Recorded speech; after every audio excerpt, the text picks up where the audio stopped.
Sefer, de libros y autores.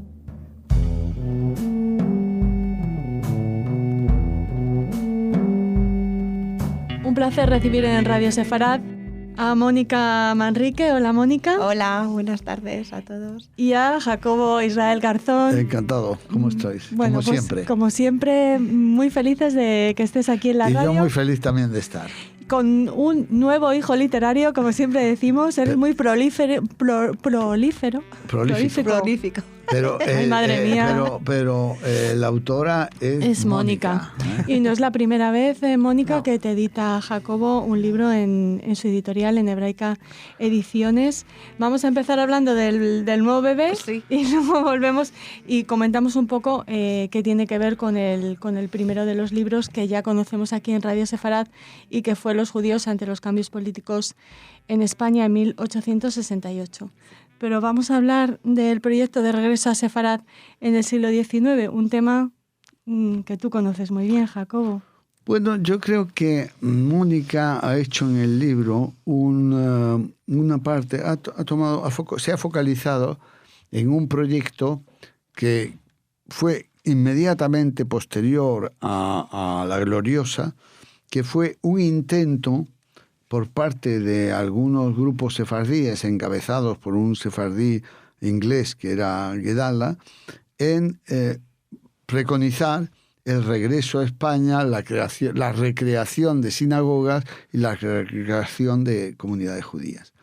Y en este proyecto, lo que yo creo que es importante no es solamente que haya dado a luz al proyecto en sí, sino algunos elementos que han sido, yo creo que básicos en la historiografía del siglo XIX, que es las relaciones que hubieron entre comunidades judías del exterior y el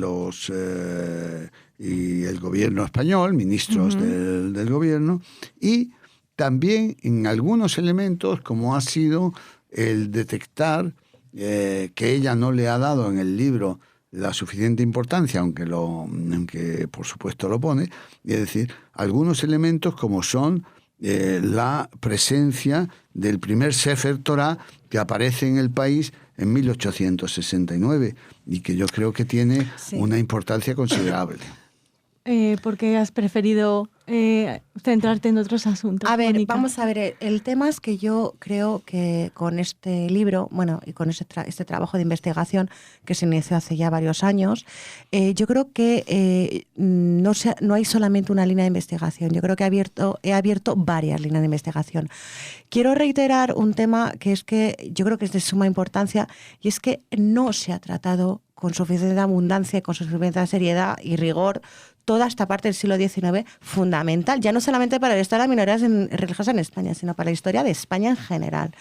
Yo creo que es fundamental volver a revisar, ver, investigar todo lo que ocurre en este periodo entre 1850 y 1870. Yo creo que es un periodo muy importante en España, pero sobre todo a raíz de La Gloriosa, yo creo que se debería investigar más sobre la importancia primero que tuvo para España, yo creo que en el ámbito también europeo, nuestra apertura a Europa, también en el hecho de que con el hecho de la proclamación de nuestras libertades fundamentales, especialmente la de cultos, queríamos de un cierto modo, yo creo que también no imitar a nuestros vecinos preeuropeos, pero un poco seguir un poco este hilo conductor, ¿no?, que ya se viene fraguando desde principios del siglo XIX, bueno, y finales también del XVIII, obviamente, pero sobre todo principios del XIX en el resto de Europa. Yo creo que,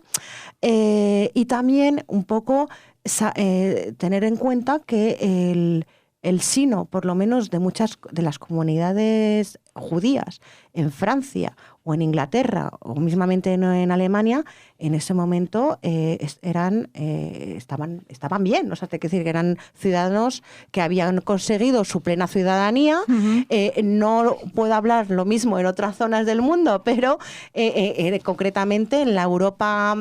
sí, pertenecían a las élites, ¿no? Sí, pero bueno, pero efectivamente, o sea, estamos hablando de ya que que estaban integrados como ciudadanos plenos, y yo creo que ahí tendríamos que volver pues en España tendríamos que volver un poco a volver a estudiar esto y, en fin, bueno. ¿Y cómo definiríais, no sé si, supongo que esto lo analizas en el libro, cómo definiríais la influencia que las comunidades judías en el exterior y los judíos que había en España en ese momento ejercieron sobre esa apertura, sobre ese querer respirar los aires nuevos que llegaban de Europa? Bueno, yo creo que tuvo más importancia, a pesar de que habían judíos muy importantes en España en aquel momento.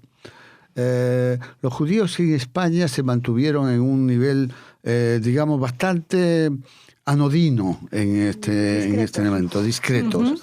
Mientras que muchos judíos, sobre todo sefardíes, bueno, Philipson, que no era sefardí, ya lo había hecho en el año 54, se mantuvieron muy atentos a los cambios en la política, digamos, de España, no de tolerancia, sino de igualdad religiosa, de libertad de cultos. En España hay que entender una cuestión que yo creo que es importante cuando analiza uno el siglo XIX, que los cambios profundos que sufre la sociedad española en el siglo XIX. En primer lugar, pasa de un periodo absolutista total, con alguna excepción, que es el de Carlos III y Carlos IV y Fernando VII, por contar desde el comienzo de la edad contemporánea, al periodo de la minoría de edad de Isabel II, en la que justamente los absolutistas se ponen del lado de los carlistas, y por lo tanto el régimen oficial tiene que hacerse algo más liberal, y ahí necesita apoyos financieros, y ese apoyo financiero le hace buscar apoyos tanto de la banca católica, como de la banca hugonote, como de la banca judía, y al final lo que hace falta es dinero, vamos, es decir, no importa el origen, y el color del dinero no tiene color. Y entonces ahí ya empieza un momento, que estamos hablando de 1834 con el cierre de la Inquisición, y sobre todo en lo que fue el debate constitucional previo a la Gloriosa, que es el debate constitucional de 1854-55, ahí se nota ya un cambio profundo, en el que, si bien no se da la Constitución esa, fue la Constitución no nata, quiero decir que no nació nunca se implantó, pero en realidad en el debate constitucional se consigue lo que es la libertad de conciencia, porque el problema de España es que no había libertad de conciencia desde el año 1492, que estamos hablando de libertades de conciencia, no estamos hablando de libertad de acto, sino de libertad de conciencia, libertad de pensar, la libertad de pensar. Y esa libertad de pensar, sí, la primera vez que aparece es en esa Constitución donata, en que se dice que ningún extranjero ni español podrá ser molestado por sus ideas, es decir, por sus ideas. Con lo cual deja en el ámbito del hogar una libertad casi absoluta, no así culto, no así tal. La Constitución de 1869,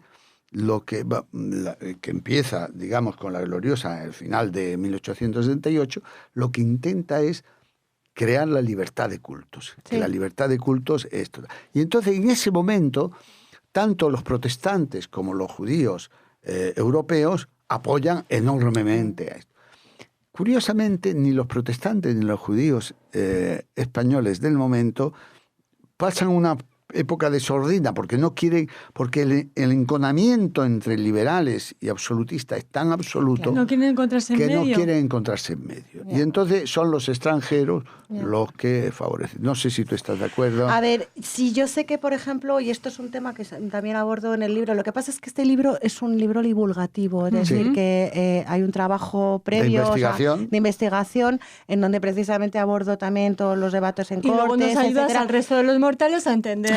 Bueno, y sobre todo a simplificar un poco y también abreviar un poco, resaltar lo más importante, porque es que si no se pierde uno, pierde uno en los detalles. Pero volviendo al tema, vamos a ver, el tema está claro, que yo ahí lo menciono, y es que los judíos en general intentan un poco observar cómo reaccionan las comunidades protestantes cuando se proclama la libertad de cultos, porque los protestantes es verdad que estaban más, no es que estuvieran más apoyados, sino que estaban como más arropados por sus estados. Por sus estados, estamos hablando sobre todo Gran Bretaña, etcétera. Yo creo que... Gran Bretaña, Alemania. Claro, porque la presencia de protestantes en España...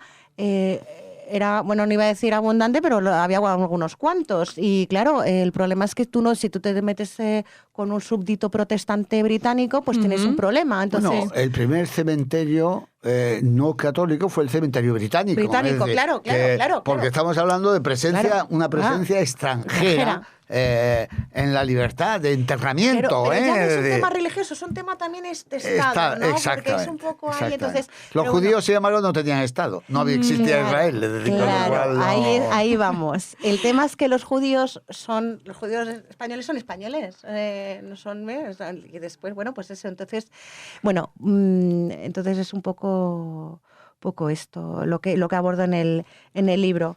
Que se basa, Mónica, en un análisis de la prensa del momento. Bueno, vamos a ver, en parte, hay una... Aparte de otros archivos. Efectivamente, esta parte sobre todo estudia la posición de la prensa judía europea en relación con las noticias que llegan de España.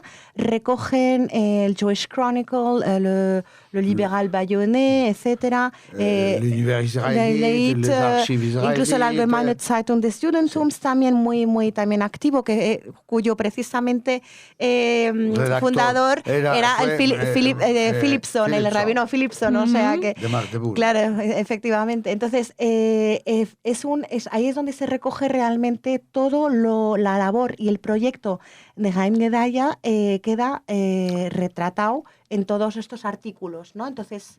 Pero así como que recoge los datos de la prensa, los datos que recoge la prensa los recoge sobre la acción de las comunidades judías. Sí. Quiero decir, porque Gedala no dejaba de ser el presidente de la Spanish and Portuguese Synagogue of London, es decir, que quedó en Londres. Es decir, y cuando hablamos de el Libéral Bayonnais o l'Univers israélite o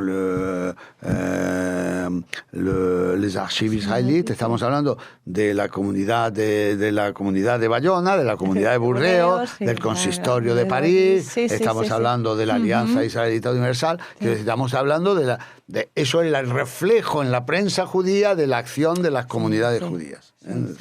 Y esto es lo que realmente es importante. Y el proyecto de Gedala era el proyecto de crear sinagogas en Madrid, en Zaragoza, en Cádiz. De hecho, envía 2 Sefer Torah, uno a Madrid y otro a Cádiz. Efectivamente. Y después el proyecto es que tenía previsto uno en Sevilla, en Málaga, en Bilbao, en Barcelona, en Gerona y San Sebastián.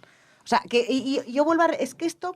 Yo creo que por eso yo igual le he dado mucha importancia, menos igual a las 2 Sefer Toras que llegan. Pero que en el fondo es lo que queda. Porque lo que aparece, por eso yo le dije, no habías dado la suficiente importancia al Sefer Torah, porque es el primer Sefer Torah. Pero además ese Sefer Torah no solamente sirvió para enviar un Sefer Torah, sirvió para que hubiera un culto judío, no público, pero sí privado, en Madrid. En regreso a Sefarad. En regreso a Sefarad. Quiero decir que los judíos de Madrid, a partir de entonces, se sintieron que tenían un Sefer Torah para su culto. Y eso es importante. Y preciosas, según la descripción. Según la descripción, muy bonitas. Muy bonitas, sí. ¿Queréis añadir algo más, Mónica? Nos quedamos sin tiempo. Bueno, yo simplemente decir que, y esto no es porque sea mi libro, le agradezco muchísimo a Jacobo Israel por publicarme y creer realmente en esta obra de investigación que para mí ha sido es mi pasión y mi vocación, la verdad. Y simplemente que yo creo que es importante saber que hubo un proyecto real, ¿no? de regreso, proyecto real, pese a que esto no se quedó en una carta, hubo realmente un proyecto de volver a Sefarad por parte de los judíos, de los descendientes de los judíos expulsados, que eso también es un dato importante, y después, sobre todo, de 400 años, en ese momento, de expulsión. Yo creo que nos tenemos que quedar con eso, porque creo que no es un hecho puntual, como hay gente que lo suele... Porque los intentos anteriores habían sido gubernamentales. El Realmente. intento del conde duque o el intento de Pedro de Varela era un intento desde el gobierno. El intento de Guedala es un intento desde los judíos. Es la primera vez que hay un movimiento desde los judíos Efectivamente. para la vuelta a España. De todas formas, el siglo XIX es extraordinariamente rico, es un siglo apasionante en la historia de España y en la historia de las relaciones de los judíos con España, y quien quiere analizar el siglo XX, incluso el siglo XXI, no lo podrá analizar nunca sin analizar el siglo XIX. Y cuando digo esto no me refiero tan solo a las relaciones de España con los judíos y de los judíos con España, sino a la propia España. Sí, sí. A la propia España de hoy no se puede entender sin entender el siglo XIX. Por eso volvemos a recomendarles el libro Los judíos ante los cambios políticos en España en 1868 de Mónica Manrique y, como no, el nuevo proyecto de Sefarad de Hebraica Ediciones que firmas tú, Mónica, Muchas el proyecto gracias. de regreso a Sefarad en el siglo XIX. No hemos hablado de la portada, rápidamente. Jacobo.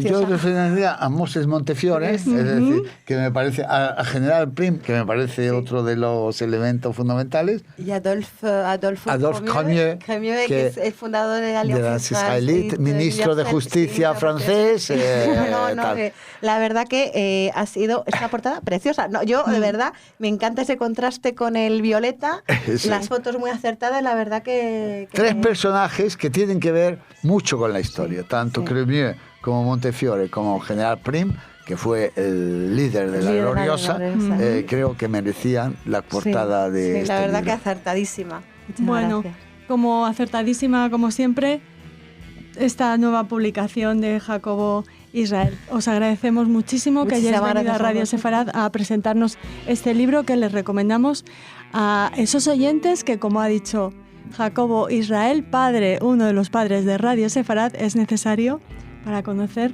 nuestra historia, es necesario conocer Eso, el un punto pasado. sobre la historia, como dice un proyecto, un programa que he visto el otro día en televisión. Un punto sobre la historia, o un punto sobre la muchos. historia. Muchas Es decir, gracias. pero Muchas este es gracias el a papel vosotros. de Hebraica Ediciones, en realidad.